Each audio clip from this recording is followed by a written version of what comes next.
आइए शुरू करते हैं आज की कहानी। बोलो श्रेया भाभी, कैसे हैं आप सब?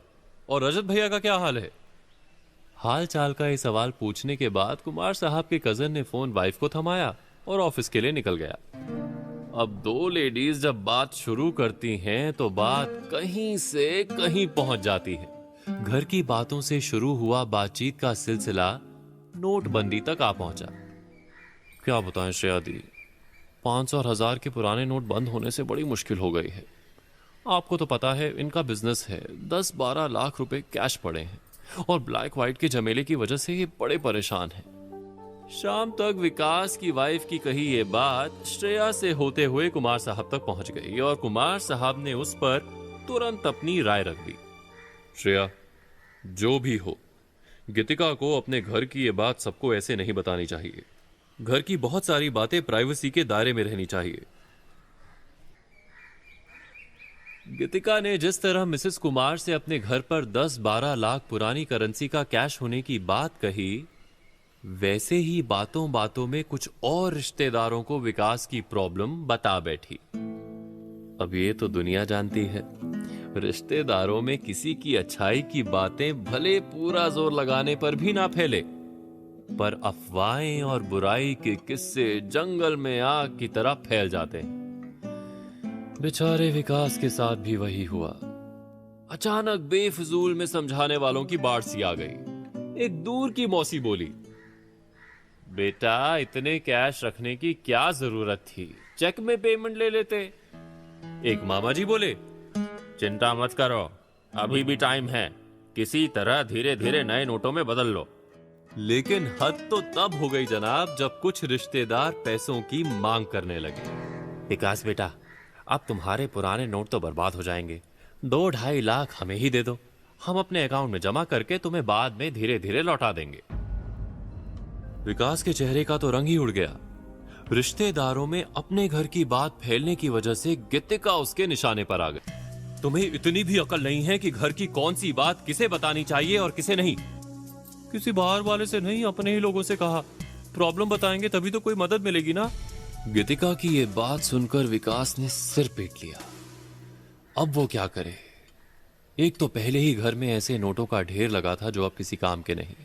उस पर गीतिका ने रिश्तेदारों में उसकी ये प्रॉब्लम गा गा कर बड़ा बखेड़ा शुरू कर दिया था।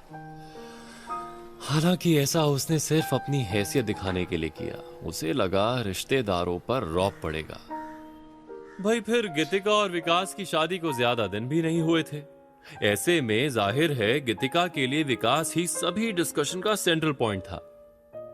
उसे भला कहां अंदाजा था कि विकास की फाइनेंशियल ट्रबल की बात उसकी मैरिड लाइफ में जहर घोलने का काम कर जाएगी। गीतिका ने बहुत कोशिश की, लेकिन बिगड़ी हुई बात नहीं बनी। और फिर जैसा हमेशा होता है, कड़वाहट से भरे रिश्तों में अगर फाइनेंशियल क्राइसिस भी आ जाए तो करेला नीम चढ़ा हो जाता है। विकास और गीतिका का रिश्ता भी टूटने की कगार पर पहुंच गया। कुमार साहब और श्रेया को जब विकास और गीतिका की मैरिड लाइफ में शुरू हुए झगड़े की खबर मिली तो दोनों तुरंत विकास और गीतिका को समझाने पहुंच गए, पर विकास किसी की सुनने को तैयार नहीं था। नहीं भैया, मुझसे ऐसी नादानी बर्दाश्त नहीं होगी। यह भी कोई सबको बताने वाली बात हुई? मुझे लग रहा था पैसों की जो समस्या है मैं किसी तरह सुलझा लूंगा, आखिर मैंने सब सही तरीके से ही कमाया है। कुमार साहब शांत स्वर में बोले, अच्छा, पहले बताओ कैश का क्या प्रॉब्लम है? विकास ने जब अपने बिजनेस में कैश में आई 2 बड़ी पेमेंट के बारे में बताया तो कुमार साहब ने फौरन अपने सीए से बात करवाकर विकास की समस्या सुलझा दी। रही बात गीतिका से हुई गलती की, तो पूरा झमेला देखने के बाद गीतिका को खुद ही एहसास हो गया था कि मैरिड लाइफ में अपने घर की हर बात बताना कितनी बड़ी समस्या खड़ी कर सकता है। दोस्तों, कुमार साहब के कजन विकास की वाइफ गीतिका की तरह कई बार रिश्तेदारों से कही बातें बड़ी मुश्किल खड़ी कर देती हैं, जैसा कि खुद विकास के साथ हुआ। दरअसल हस्बैंड वाइफ के रिश्ते में प्राइवेसी ही इस रिश्ते को मजबूत बनाती है। विश्वास भी तभी कायम रह पाता है जब फाइनेंशियल ही नहीं, पर्सनल मैटर्स में भी दोनों लाइफ पार्टनर एक दूसरे के जीवन से जुड़ी बातें सिर्फ खुद तक ही सीमित रखें। सोचिएगा जरूर।